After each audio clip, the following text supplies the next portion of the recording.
નમસ્કાર મિત્રો, હું છું લોક સાહિત્યકાર હરદેવવાળા. મિત્રો, આપ સૌ જોતા હશો અને તમે વાંચ્યું પણ હશે કે જ્યારે જ્યારે રણમેદાનની અંદર યુદ્ધો થતા, જ્યારે દેશની ઉપર કંઈ આફત આવતી, જ્યારે બાહ્ય આક્રમણો થતા, જ્યારે લડવૈયાઓ છે એ લડાઈ કરવા માટે જ્યારે બહાર નીકળી જતા, ત્યારે ઘણા બધા લોકો એને રોકવા માટેનો પ્રયત્ન કરતા હતા. કારણ કે પોતાનામાં તો મર્દાનગી છે નહીં, એટલે બીજાને રોકવા માટે જે બીજા મર્દાનગી દેખાડવા વાળાને પણ તમે પાછા વાળવાના પ્રયત્નો કરતા હોય એવા પણ ઘણી વખત આપણે દાખલા જોયા છે.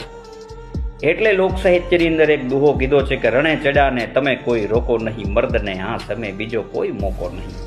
કે અરે રણે ચડાને તમે કોઈ રોકો નહીં, મર્દને આ સમય બીજો કોઈ મોકો નહીં. અરે હોય જોખો ભલે આભના જેવડો, પણ કેસરી સિંહના મન ઈ કેવડો. સામે ગમે એવી મુશ્કેલી હોય, ગમે એવું એમ કહેવાય કે જોખમ હોય, પણ એ જોખમની હારે એમ કહેવાય કે બાથ ભીડી લે એને નામ મર્દ કહેવાય.